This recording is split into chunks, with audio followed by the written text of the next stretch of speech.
आखिर कौन है ये संजय यादव और तेजस्वी के इतने करीब कैसे हैं? जी हाँ, नमस्कार। आप देख रहे हैं सिटी पोस्ट लाइव। मैं हूँ सृष्टि राज।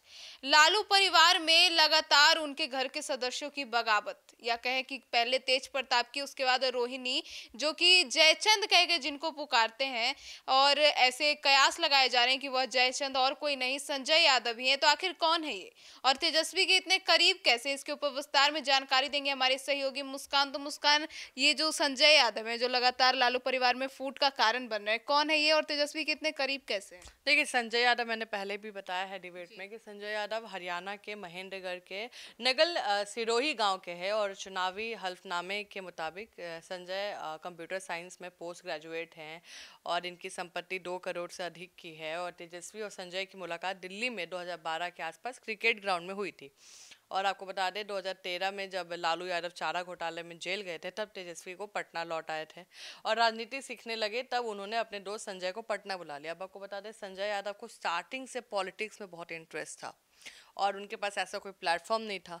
तो लालू यादव बहुत बड़े नेता हैं, आपको भी पता है, पूरे भारत में उनको जाना जाता है।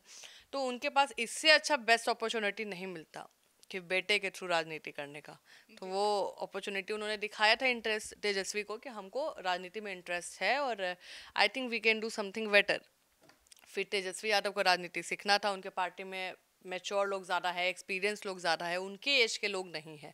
तो उनके पास भी एक सर्कल हो गया कि भाई मेरे एज का एक आदमी है जो थोड़ा मेरा वाइब समझ सकता है। तो राजनीति सीखने लगे। तब संजय को पटना बुला लिया और संजय ने मल्टीनेशनल आईटी कंपनी से नौकरी छोड़कर आ गए। और भाई मल्टीनेशनल कंपनी से तो बड़ा ही ये तोहफा था।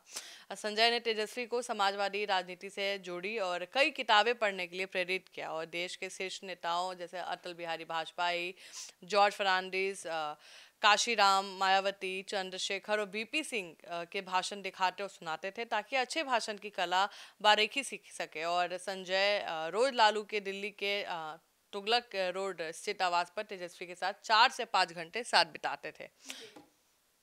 तो मतलब मुस्कान, ये संजय यादव जो थे वे तेजस्वी के बहुत अच्छे मित्र माने जाते हैं। और अब यह भी बताइए कि संजय यादव बिहार की राजनीति को कितनी ठीक से समझ पाते हैं? देखिए, बिहार आकर संजय ने कुछ साल यहाँ आकर राजनीति को समझा है, क्योंकि हरियाणा और बिहार की राजनीति में बहुत डिफरेंस है। तो पहले उनको भी समय लगा समझने में। चुनावी समीकरण और आंकड़े पर काम किया उन्होंने। ज़रूरत के मुताबिक आरजेडी में कई तरह के तकनीकी और डिजिटल दौर के बदलाव भी किए और 2020 में उनके कहने पर ही पोस्टर से लालू यादव को हटाया गया था, और ताकि कि पार्टी की जो छवि है वो बदला जा सके। और रिजल्ट में उसका असर भी दिखा और आरजेडी सबसे बड़ी पार्टी बनकर उभरी। आपको बता दें, 75 सीटें जीती थी और आज दोनों दोस्त की दोस्ती इतनी मजबूत है कि संजय तेजस्वी के साये की तरह चलते हैं। कहा जाता है कि तेजस्वी आखिरी कॉल रात में भी संजय यादव को ही करते हैं। अब पार्टी की मीटिंग हो या प्रेस कॉन्फ्रेंस, सब जगह वो दिखते हैं कि तेजस्वी क्या बोलने वाले हैं। और 19 अगस्त 2022 की बात करें तो तेजस्वी यादव जब नीतीश सरकार में डिप्टी सीएम थे, तब सरकारी मीटिंग में संजय दिखे थे। इस पर भाजपा ने सवाल उठाए थे कि भाई संजय कौन है और इस मीटिंग में क्या कर रहे हैं। तो संजय यादव का बहुत अहम रोल है तेजस्वी के जीवन में, राजनीतिक करियर में। तो मुस्कान, ये जो उनके लालू परिवार में जो फूट चल रहा है और संजय यादव के कारण चल रहा है, तो इससे पार्टी पे क्या असर पड़ेगा? देखिए, कोई खास असर नहीं पड़ेगा, क्योंकि रोहिणी आचार्य ने अभी से सिर्फ एक्स पर ही अपनी नाराजगी जाहिर की है। अब तक किसी बड़े कदम उठाने के संकेत नहीं दिए हैं। और आपको बता दें, 21 सितंबर को जो दोपहर रोहिणी ने जो एक्स पर लिखा था कि मेरी कोई राजनीतिक महत्वाकांक्षा ना कभी रही है, ना कभी आगे रहेगी, ना मुझे खुद विधानसभा का प्रत्याशी बनना है, ना किसी को बनवाना है। और उन्होंने कहा कि ना राज्यसभा की सदस्यता मेरी इच्छा है। मतलब उन्होंने सीधे कह दिया कि मुझे राजनीति से मतलब नहीं है भाई, अपना पार्टी अपने पास रखिए, सिंपल।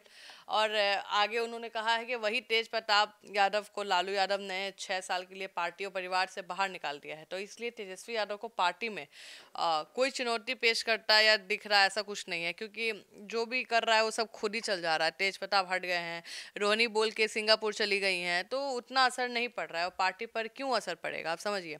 वैसे अगर कभी बगावत की चिंगारी उठी तब भी पार्टी में मजबूत तेजस्वी ही रहेंगे, क्योंकि तेजस्वी के पास लालू यादव के बराबर का पावर है और ये पावर लालू यादव ने खुद दी है।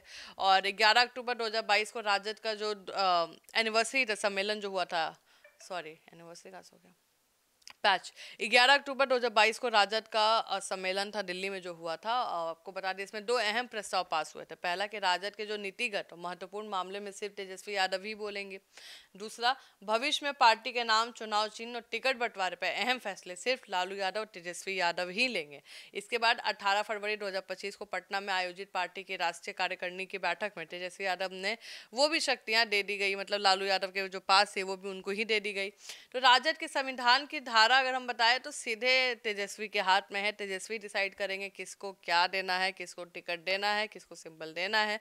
अगर आगे चेंज होगा वो भी वही डिसाइड करेंगे। अब लालू यादव के फैसले से साफ है कि उन्होंने एक तरह से पार्टी की कमान और अपनी राजनीतिक विरासत तेजस्वी को सौंप दी है। तो उसमें अब कोई दिक्कत आने वाली बात नहीं है। अगर घर में भी दिक्कत होता है तो वो बाद में ठीक ही हो जाएगा। अपना ही भाई है, अपना ही परिवार है। बस चुनाव तक की बात है, उसके बाद हम साथ साथ हो जाएंगे। तो मुस्कान, घर की लड़ाई से चुनावी रिजल्ट पर कोई असर पड़ेगा क्या? ज़्यादा नहीं, आपको बता दें, लेकिन कांटे की टक्कर से असर पड़ सकता है। रोहिणी ने अब तक चुनाव लड़ने का ऐलान नहीं किया है। तेज प्रताप ने ज़रूर अलग पार्टी बनाकर चुनाव लड़ने का ऐलान किया है। इसमें से दो चीज़ें हो सकती हैं। अगर वोटों का बिखराव हो सकता है, या तो 2020 विधानसभा चुनाव में महागठबंधन 11,150 वोटों के अंतर से पीछे रह गया था, तो ये सीटी तेज प्रताप महागठबंधन के लिए एक फैक्टर हो सकते हैं। इसके पीछे 2019 लोकसभा चुनाव का रिजल्ट तर्क दिया गया था। इस वक्त तेज प्रताप यादव ने बहुत ही, आपको बता दें, बहुल जहानाबाद से राजद के खिलाफ अपना प्रत्याशी भी उतार दिया है। तो अब इंतजार करना है। उस प्रत्याशी के बारे में आपको भी पता होगा, चंद्र प्रकाश नाम है उनका, और उनको उतार दिया है। तो अभी जो उनके लिए दिक्कत बनेगा वो कोई और नहीं, तेज प्रताप यादव है। अब देखना है कहीं रोहिणी आचार्य अपने भाई के लिए, कौन से भाई के लिए आएंगी चुनाव प्रचार करने, छोटका भाई कि बड़का भाई? और बड़का भाई के लिए जाएंगी तो भाई वोट जो थोड़ा सा 2-4 कटना है वो 10-12 कटेगा जी। मतलब तेज प्रताप यादव ने तो ऐलान भी कर चुके हैं कि वे अलग चुनाव लड़ेंगे, ना केवल अलग लड़ेंगे बल्कि महुआ से लड़ेंगे। इसके अलावा वो अपने समर्थकों को भी मैदान में उतारने का, और इसका सीधा नुकसान तेजस्वी यादव को ही होगा। तो मुस्कान, इस विवाद से तो परिवार का जो परसेप्शन वो खराब हो जाएगा। देखिए, परसेप्शन का खेल राजनीति में होता है, लेकिन उतना नहीं होता। समझिए, लालू परिवार में खटपट है, सबको पता है। तेज प्रताप के बाद से ही हो गया था, और तेजस्वी की नाकामी से जोड़कर देखेंगे तो परिवार में एकजुट नहीं देख पाएंगे। और जब राजनीति होता है तो परिवार नहीं होता है। तो तेजस्वी यादव अभी बहुत बिल्कुल सीधे लाइन में चल रहे हैं। जिसको बगावत करना है वो करे, लेकिन तेजस्वी यादव कमान संभाल लिए तो अपने हिसाब से चलाएंगे। भले आपको मेरे साथ रहने वाला पसंद हो या ना हो, अब हम बेटा हैं तो हम देखेंगे, आप अपना देखिए। तो अब इस पूरे मामले पर आपकी क्या राय है, कमेंट सेक्शन में जरूर बताइएगा। तो फिलहाल इस खबर में इतना ही। आगे की खबरों के लिए जुड़े रहिए हमारे साथ और देखते रहिए सिटी पोस्ट लाइव। धन्यवाद।